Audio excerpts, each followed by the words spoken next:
Our second speaker of the evening, Air Chief Marshal Sir Andrew Pulford, was commissioned into the Royal Air Force as a pilot in 1977. And after flying training, joined number 72 Squadron, flying Wessex helicopters, beginning an association with the Support Helicopter Force, which would last 25 years. During his flying career, he accumulated over 5,000 hours on both Wessex and Chinook helicopters, which included an exchange tour with number 12 Squadron between 1985 and 1987. Once again, we roam and we charge. Sir Andrew has commanded in every rank and has seen operational service in Northern Ireland, the Falkland Islands, Lebanon, the Balkans and the Gulf. Sir Andrew commanded the UK Chinook Force through a period of unprecedented operational activity, including a large-scale deployment to Afghanistan and Iraq. Sir Andrew was appointed Chief of Air Staff in the rank of Air Chief Marshal July 2013 until 2016. Ladies and gentlemen, please make welcome Sir Andrew.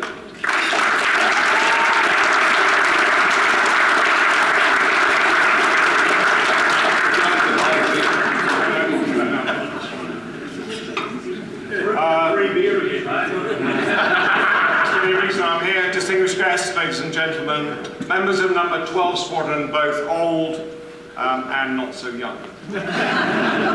It is fantastic to be back here in Australia, and even more so to be back in Queensland. Fantastic. Claire, thanks very much to you and all of the staff from the RSL. To the committee, let me re-emphasise what Jeff's already said. What a great idea. Why is it taking you so long? Now, if I appear slightly distracted, it's because I'm waiting for a call at any moment from the English Cricket Board. Because to be quite frank, I haven't played cricket for about 40 years, but it'll probably be a better effort than it. Representing the country at the moment.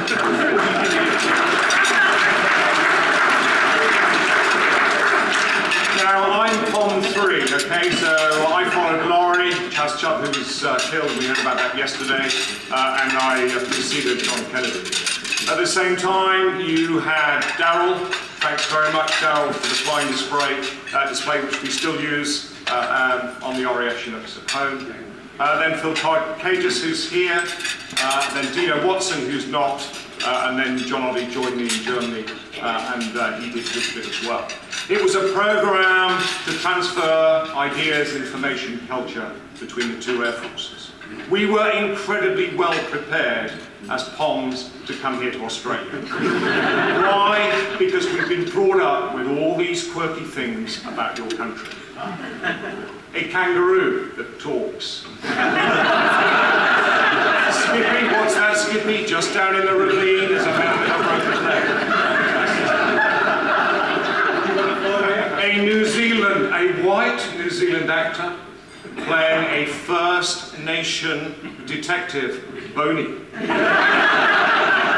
This is great stuff. A cross-dressing comedian playing a Knight of the Realm, Celeste Patterson. May or may not have had a problem with drink. And of course, Dame Edna Eddy, who became a national icon in my country. So far, so good. We also had another Australian who was a national treasure. He had a thing about Dave Newman. He used to sing about Jake the Peg.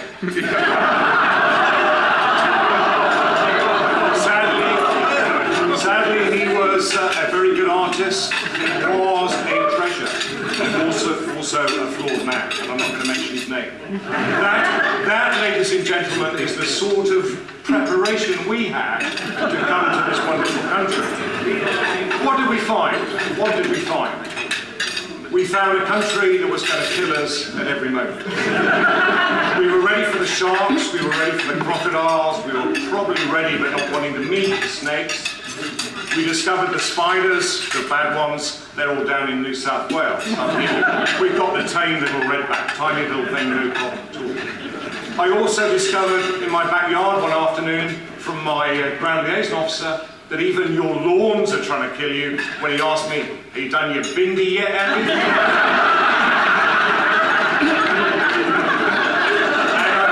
I don't need to emphasise in this audience that, of course, your sports commentators kill us at every opportunity. So we were well prepared, okay? We were ready for that side of it. And we were then introduced to the true culture of Australia, the dunny. The Queensland cocky, with his hat, he's a Cobra, and yes, with his ute. I now suffer ute envy. On 12 Squadron, we also, of course, had the Watto. I guess every Australian squadron has one. I discovered that actually Swan Light was not a contraceptive. It was a beer which stopped you getting done for driving under the influence when you were squadron. And so much for the beer swilling Aussies, Swan Light. We had a fantastic time, a fantastic introduction, and we became one with this nation. But of course it wasn't just about enjoying yourself and having fun, though we did a lot of that. It was about the legacy and what we would take back. And I must say, at that time in the 80s, your nation was taking everything to Europe, and particularly to my country. Because you had a wonderful program called Perfect Match. That became Blind Data. It was the top show on a Saturday night. You had this little soap called Neighbours with Kylie and Jason. That became the top soap in the UK in the 80s. Home and away, still trying to get there. But more importantly to me, you brought wine to Europe that was good quality, great price, and more importantly, it was the same quality every year. So up yours, Frenchie.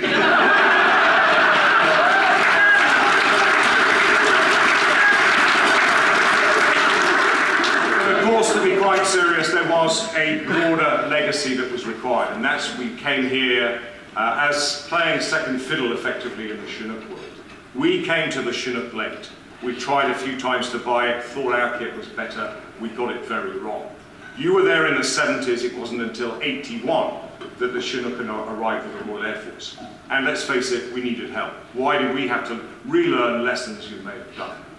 So all four of us came this way, we brought your experience back, and we started to learn. I was extremely privileged to be on the squadron with the finest squadron commander I've worked with, Chris Beattie. Where are you, Chris?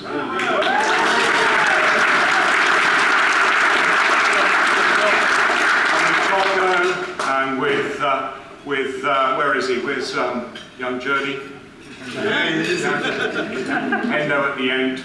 And where's Spook? Spook Walsh is back. I could not have wished to work with a better bunch of execs. My mates, most of them are here, front and back of the aircraft, and of course the engineers are represented too.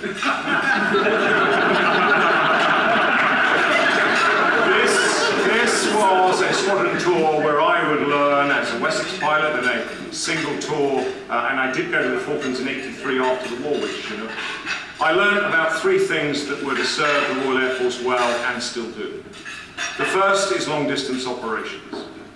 We had not used internal tanks. We had flown as far as the aircraft tanks would take us, and that was it.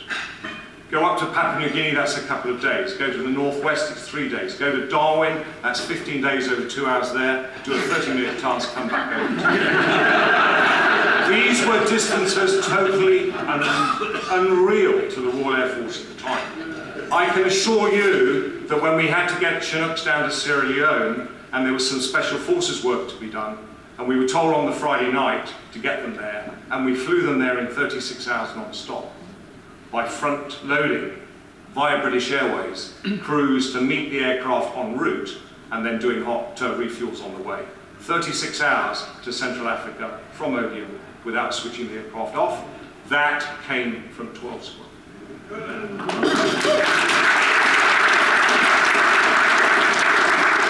There's the hot and the high and limited power. Go to Papua New Guinea, the mountains go up to 17,000 feet.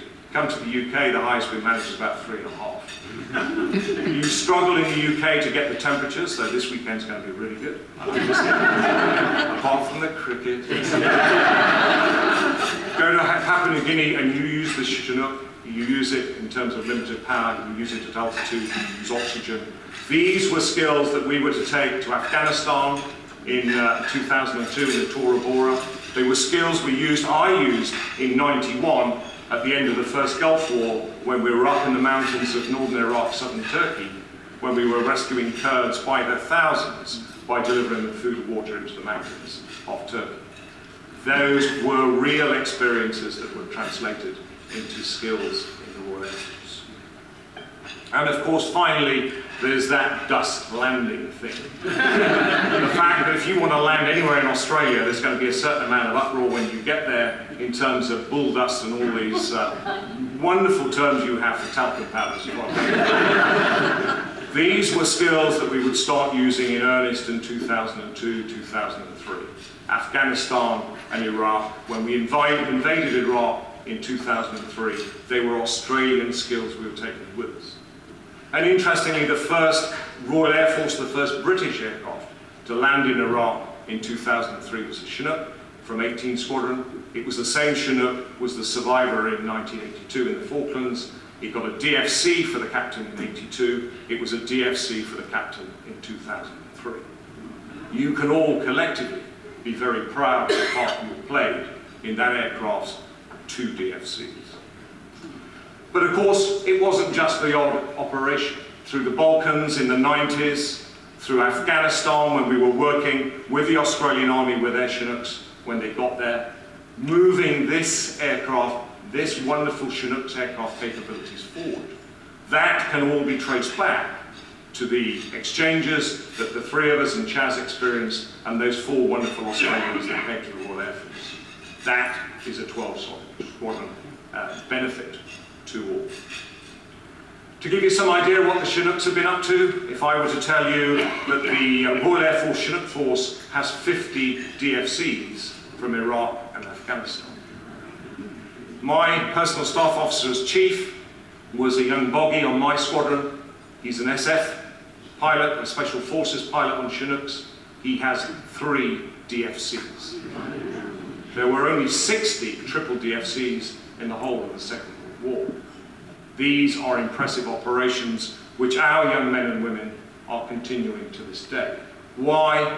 Because the Royal Air Force Chinooks are deployed on operations tonight, as we down so well here.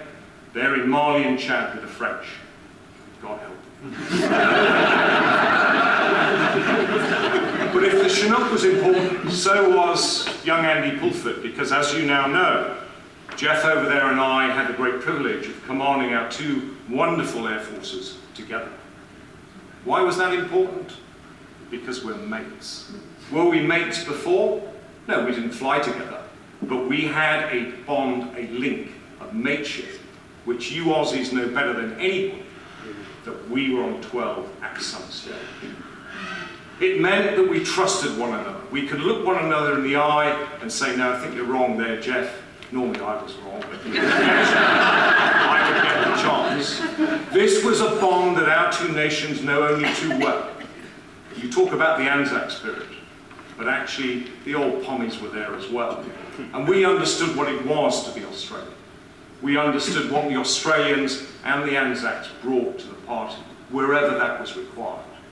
And I'm extremely proud to have been part of that Anzac spirit. I'm extremely proud to have commanded my Air Force alongside another wonderful Air Force with another great Chinook pilot. We built our Air Forces together. We talked like no chiefs have done before between the 2 Air Forces because of that nature. And before I run out of time, let me just say this. When I sum up those experiences that time, here in Australia, here in Queensland, at Amberley on 12 Squadron, that legacy of what we brought to the party, then yes, we may roam and we may charge, but we deliver, and we always delivered. Okay? We educated, we informed, And I leave you with the phrase, we endure. Thank you very much.